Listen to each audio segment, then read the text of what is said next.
Hi everyone, as you're coming into the meeting, go ahead and grab a piece of paper for note taking. I'm not going to give you a lot of notes on this. I actually will send you an email with resources and a lot of the information that you already have that will be on the screens. So what I do want you to take a piece of paper right now, and as everyone's gathering, think about these questions. How does your student learn best? If they were in Essentials last year, did they memorize their charts? Did they struggle with that? What methods work best? What is your student's learning style? How independent was your student last year? How independent do you anticipate them being this year?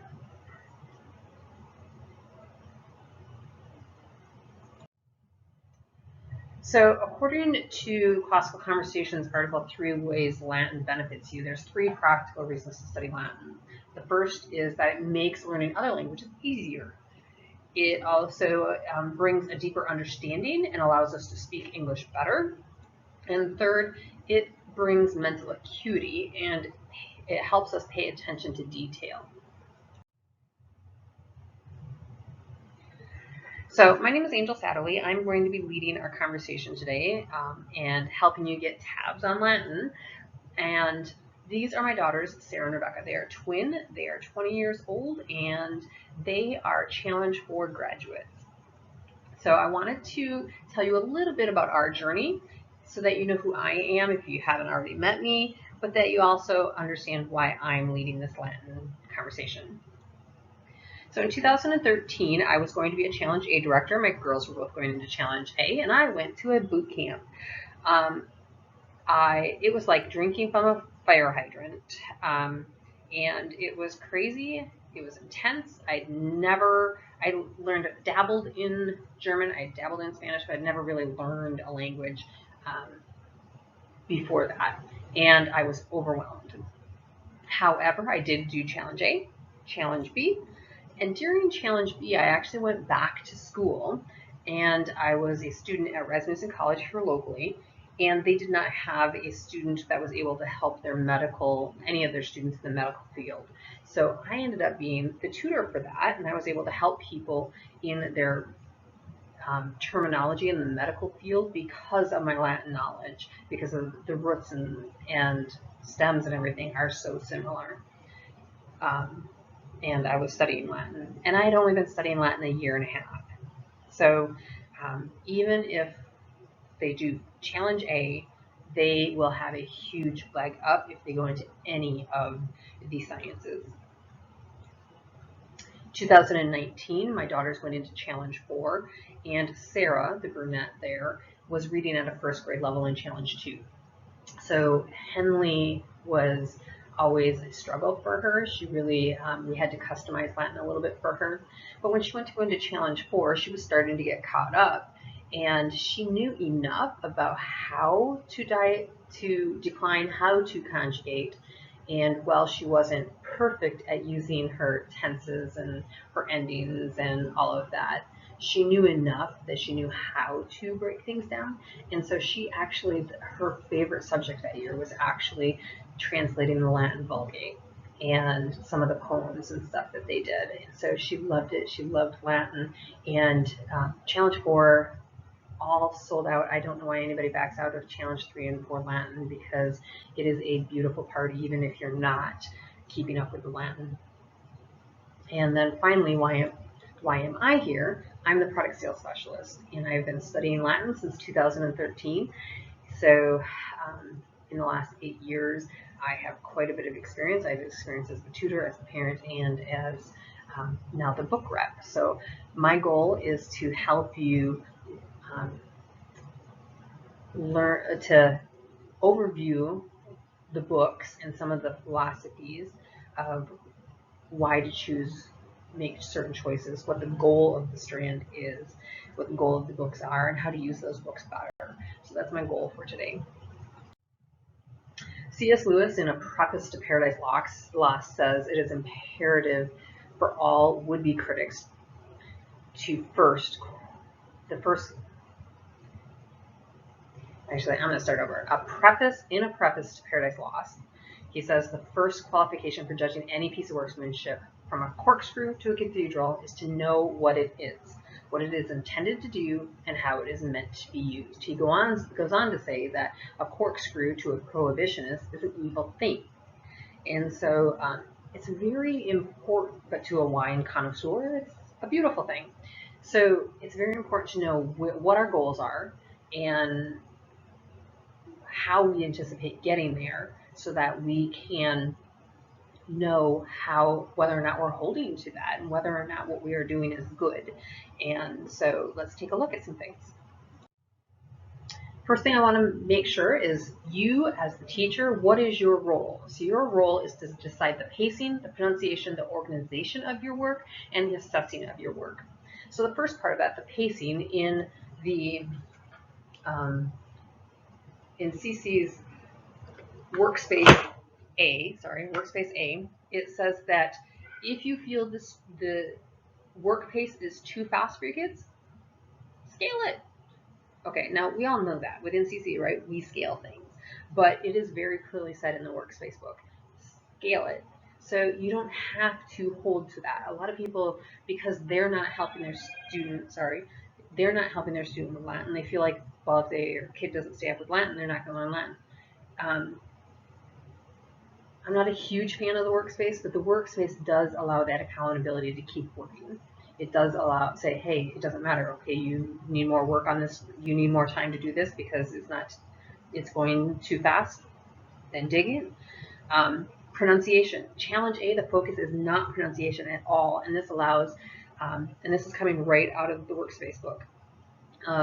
It allows for parents to decide what pronunciation we want to use. Now, we do use the Roman method in classical conversations, which is 1018 in the rule book, but you can use whatever you want at home. I actually, in my resources that I'm going to send you a couple of links to a couple of different things. So Wheelock's Latin has all of their vocabulary online in audio files that you can click on it and it'll pronunciate. So you can have the Wheelock's the way that he would have you say it. For $8, you can buy the Henle first year CD or audio files from Magistra Jones, and then you can have your student practice with her. There's different ways that you can do it. Third is organization of your work. Well, in order to organize and, number 4, assess, you need to know what the goal and the plan is. So that's where we're going to spend most of our time today, and at the end we're going to come back to assessing it. But I want to give you a big picture overview of what the expectation is in challenge for Latin, and then we'll dig into how you can help your student do that the best. So what to study? So first of all, I want to remind everyone that not only within CC, but in general, this is according to the classical classroom at Hillsdale College. For students in Latin 1 and 2, remember that memorization is the most important thing. Students should spend a few minutes each night memorizing forms with flashcards or by filling in blank charts. So the goal for at least 2 years is know what you know, and know that you know it, and know that you know it, and let everyone else know that you know it. So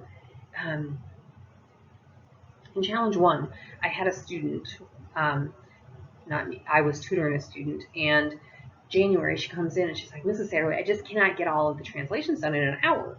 And I'm like, how much time do you spend reviewing your vocabulary? She's like, not very much. I said, okay, with your mom's permission, I'm going to challenge you to take a month off. Do no translation. Spend the entire hour every day for a month focusing on your vocabulary and rules. And she's like, and I'm like, just trust me. She did it.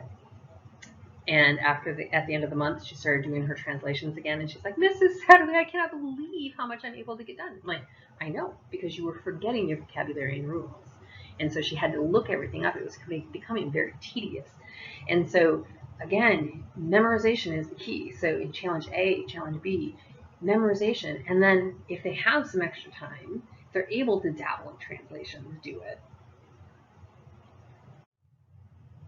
So in order to give us a context, if you've never studied Latin before, if you're brand new, if you signed up for CC this morning, I want to make sure that we're all on the same page. So there are 4 books that CC sells having to do with Henle 1. The first one is our purple textbook called the First Year Book. The second one is our white answer key book. The light purple one is actually a workbook, or called Workspace. And then the blue book is the grammar book or rule book. According to the Workspace, there are 6 steps involved in learning Latin or learning any language. Number 1, you're going to read your guide to find out what the homework is, and then you are going to read the book, read the lesson. You are going to make vocabulary flashcards. You are going to study the rules. You are going to, number 4, study the charts. Then you might do the exercises and the readings. So I'm going to send this to you because you can actually put this on the back of your Latin binder. So step 1, read your challenge guide, read the lesson, and we'll talk about these more in depth in a minute. But that's in your purple book, that's in the textbook. Again, the 2, again, it's purple because it's in your purple book. You're going to make your vocabulary flashcards. 3, it's blue because we just switched to the blue rule book, and the charts are also in the rule book. The other 2 are kind of different shaded boxes because that's as we become rhetorical. So, right, we need to learn our vocabulary, we need to learn our rules, and then as we learn those, we become more dialectic and rhetorical, and then we can start doing exercises and readings more. So you still want to dabble in them a little bit, but you're not going to do a lot of them right away, unless they're verifying that you have memorized. So the next thing I want to so we're going to go through those 6 steps. So the first step is reading. So I personally love the highlighting method for studying Latin in the Henle book because it allows a parent to help their student better. So I do not think I would trust my students to do this because if they didn't read something, they probably didn't highlight it. But I would probably spend a couple of hours over the summer before Challenge A and do the highlighting myself. So I will send this out to you, but I have my color coding system, and so I literally took orange and I flipped through every page of this 400-page book and went through and did the orange, which is the section titles. And then I took my pink and I went through and I did the vocabulary. And then I did the blue, and I was looking for anything that had a number that stood out to me. Because if you notice down on this assignment down here, this blue assignment, there's page numbers down here. So that caught my eye, so then I highlighted the assignment. And it'll say assignment or grammar rule number. And then I highlighted green the notes. And the reason I did this is because if my student comes to me and says, Mom, I have a problem on exercise 132, I'm just not understanding it, I can quickly say, okay, so what was the orange just before that? This is the interrogative particle NE. Okay, and what is that section about? And hopefully your student has read it, and hopefully your student is a better student than mine and would be able to tell you what it meant. And you could ask, are there any greens? Now you don't have to remember all this because it's right there in front of you, right? You just turn and look and you say, okay, what's your green? And it says Oratio means prayer only in Christian Latin. Okay, probably didn't help. But you could ask them, does that help you? Okay, is there anything in blue? Oh, nouns of the third declension in the Master Review vocabulary list on page 91 and 98. Maybe not help. But there are times when those notes, those assignments, those grammar rules, your student just didn't read it. And so by having it highlighted, yes, it takes time for you to go through and do now, but you could even have your student do it. They don't have to read it. They don't have to look at it. They're just looking for those things. You can also have them do it in chunks so that they're just doing a couple of sections at a time. But if they do it as they're supposed to be reading it, chances are they probably didn't read it. Okay, next, so that's why I like the highlighting method. You could also have them take notes on it. I do have on Teachers Pay Teachers, I personally have created note-taking pages that has them fill in the blank. And one of the things I do is I make sure that they are understanding the notes. So it's just fill in the blank. So it's pretty much like if it has a rule listed in this section, there would be some words taken out of the rules so that they could fill them in. It's just helping them be more attentive to the lesson part of it, because it's just like math: lesson, practice, lesson, practice. And so if they're not reading the lesson, there's no way that they can adequately, effectively do the practice. Next thing I want to talk about is tabbing. So there are different methods. Some people put the lessons on the side and the parts of speech on the top. Some people put the lesson on the top, the declension on the side. Personally, my method is across the top. I have the declensions, and ironically, the first 5 declensions are also the first 5 lessons.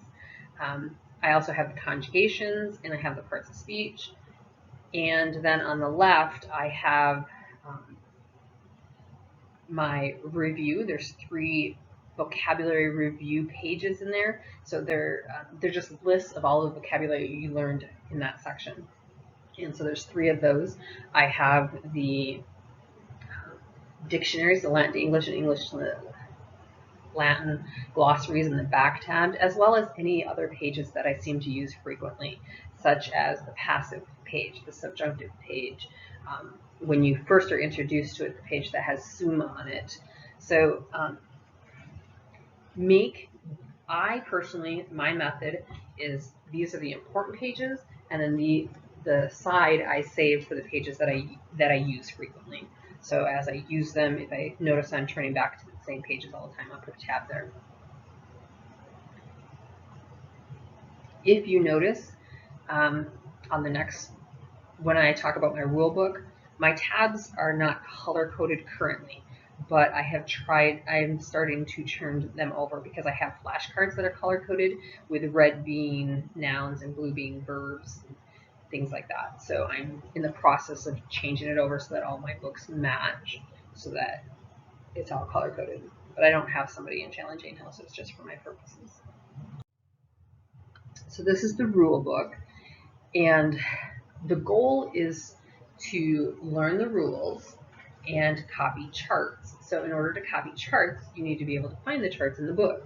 So, and if you look at the table of contents, there's 2 parts to this book. There's forms, which is parts of speech, and there's the syntax, which is all of the rules that govern the order and form and why we choose and translate which ones we translate.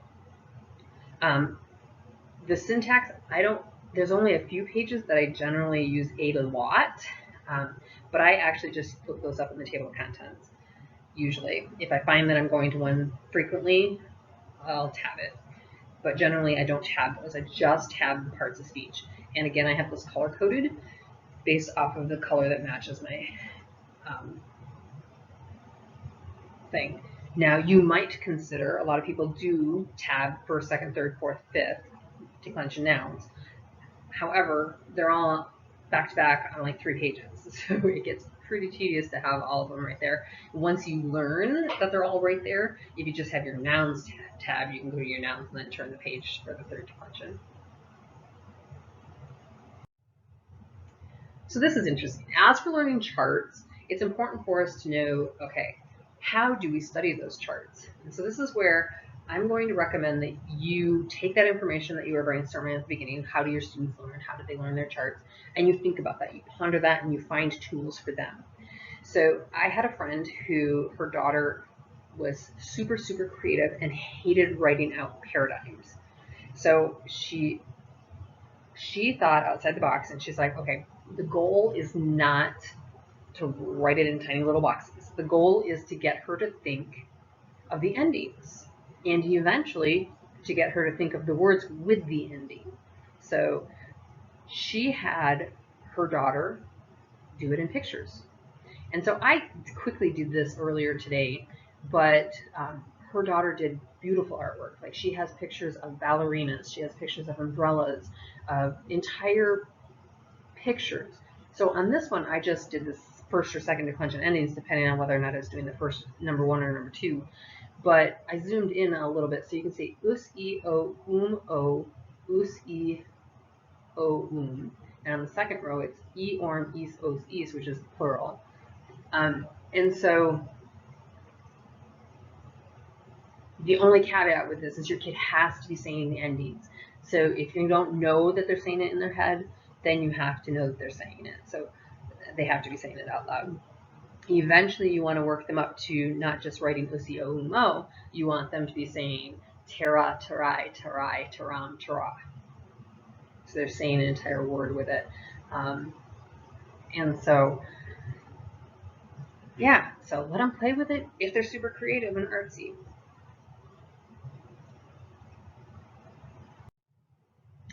Okay, the next section is those last 2 parts, the exercises and the readings. So very quickly in Henle, we learn about the 4 attributes of nouns. We learn that they are, they have gender, they are singular or plural, they have number, they belong to one of the 5 declensions, and they have jobs or cases. So every student, from the point that they learn that in lesson 1, should be able to prove them for every noun that they encounter at any point in their studies. To help your student do that, these questions are actually in your challenge guide, but I have them here. What is the meaning of this word? Is it singular or plural? What gender is it? What declension is it? What case is it? And how do you know? So I'm going to show you. I'm going to point out that there's a lot of people who don't like the Henle answer key, because it'll say, see rule number 32, see rule number 31. Well, what that's referring to is a rule number 32 or rule number 31, and if your student has not absolutely memorized their chart before they do this, they're not going to know whether or not they have them right. So how do you grade? And so a lot of parents have gone and bought a supplemental answer key that has all of those written out. I would not recommend that. I would actually recommend that you ask these questions. So in exercise 2, it says, tell what case these forms are and give the meanings. Okay, so the first one is teram. So have your student do it, and then ask them, are there any that you're uncertain about? If they're not, great. You spot check them. You say, hey, for number 3, it says port arum. Can you explain to me how you got that? What is the meaning of it? Is it singular or plural? Is it gender? And have them prove it to you, because they know it if they know it. And if they don't know it, if they're struggling with it, they don't know how to use their charts yet, and they need more practice before they start doing the exercises. Next is verbs, which is lesson 9, which I think is like January for challenge A. Once verbs are explained, every student should be able to explain the 6 attributes and prove them for every verb they encounter at any point in their studies. Some of those questions are, what is the meaning? Is it active or passive? Is it a statement of fact, a command, or a wish? And those align with indicative, imperative, or subjunctive. Is it singular or plural? Is it first, second, or third person? What conjunction is it? What tense is it? How do we know? And do you need to know? No, but they should be able to point you to a chart that proves it to you and explain it to you. And if they can do that, great. If they're having trouble translating a word, have them walk you through the process that they're supposed to do. Most of the time, they will find their error. And if not, it's great conversation for challenge seminar. Okay, so we've talked about what the expectation is what we should be studying, those six parts that we need to be studying. We have talked about tabbing and a couple of ways that you can actually help your student do their homework. But let's talk about grading. So in order to grade, we need to know what we're grading. What was your goal? So if your goal is the vocabulary, then only test the vocabulary knowledge. So grab their cards, test them, keep a stack that they get right, keep a stack that they get wrong, count them up, and you know how many they know. If the goal is their rules and charts, then give them a blank piece of paper and tell them to write out their first declension noun names. You now know whether or not they know them. If the goal is translation, then grade the translations. And here's where a lot of people are like, but it doesn't say the same exact thing as challenge as the answer key. You're right. So have them prove to you why they chose what they chose. And if they can't, it's wrong. A lot of people ask me about macrons. And there's actually an article that I read that I will send out in your resources that explains that why Memoria Press first formed the form Latin forms, they do not use macrons at all. And that's because it really doesn't matter. The macrons in the Henle are more like a dictionary markings. And so it indicates to us, a non-Latin speaker, whether or not it should be long or short, and whether or not the accent is on which syllable is on the accent, what syllable we accent. But really, there is no other purpose for it. Like, it does not need to be there. And most college students, according to this article, most college students, most high school students are not required to use them.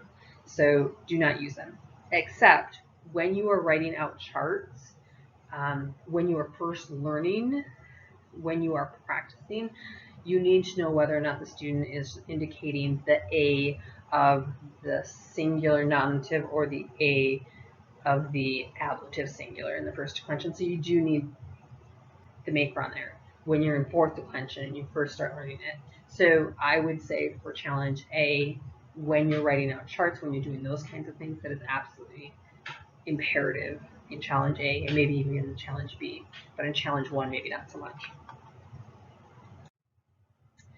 And if you treat it like that, like this sentence, you have anything wrong in it, the whole thing is wrong, then it's pretty much like an algebra problem, right? Like you're teaching them to pay attention to detail. And you can then keep your records much like you would a math class. There are tests available from different areas. If you want those, and the easiest one, yeah. Anyways, so there are tests that you can do that allow you to assess whether or not your student is where they need to be and whether or not they have, that you can use basically as tests for your grading purposes. But you can also just choose exercises to act as your test. So every few weeks, just grab one of the exercises and give it a test grade. Okay, so how do you help your students? Considering many of you may not be studying Latin this year with your student.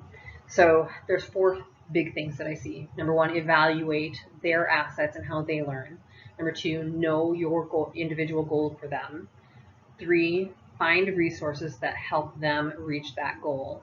And number 4, assess that goal only. So I'm going to give you an example here.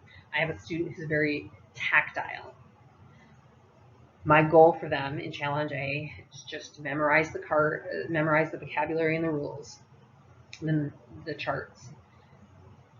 I'm going to have them write out their own flashcards because she's tactile, and I'm going to have her write out the charts lots and lots. My assessment of her is going to be whether or not she knows the vocabulary and how much she knows, and whether or not she knows the charts and how much of the charts she knows.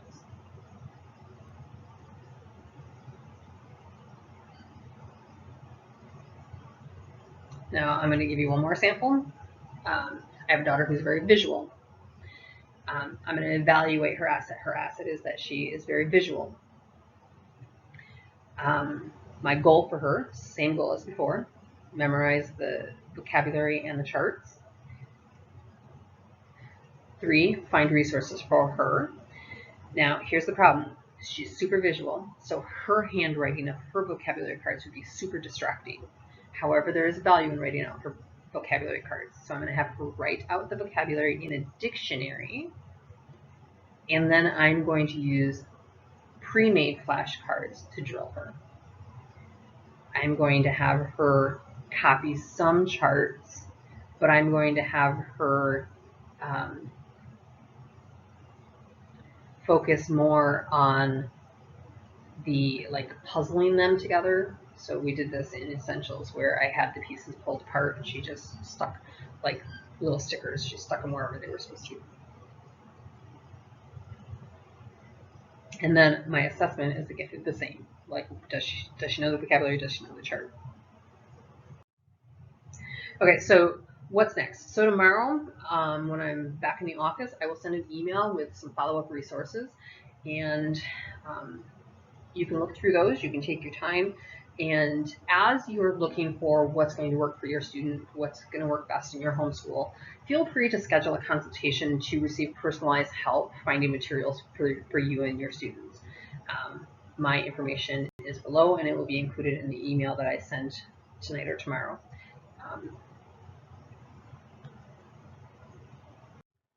And then finally, Proverbs, our last word. I'm going to leave you with some Bible verse. Proverbs 25:2. Gloria Dei, celere verbum, et gloria regum investigare sermonum. It is the glory of God to conceal a matter. To search out a matter is the glory of kings. And I love Latin. The last 8 years, I have gone from dreading it to getting through it to loving it. And I have such a passion for it because how it has changed my Bible study. And if you notice here in Proverbs 25, it says, looking at the Latin, verbum, it is the glory of God to conceal the word, and the glory of kings to search it out. So it's just been very clear to me that we are to search out the word. We are to be lovers of language. We are to be searchers of the word, and the ultimate word is the word who became flesh. So thank you so much for your time today. Thank you for joining me. I will be online and answer questions as they come up. But otherwise, I look forward to seeing you in the future, and I hope you have a great year studying Latin.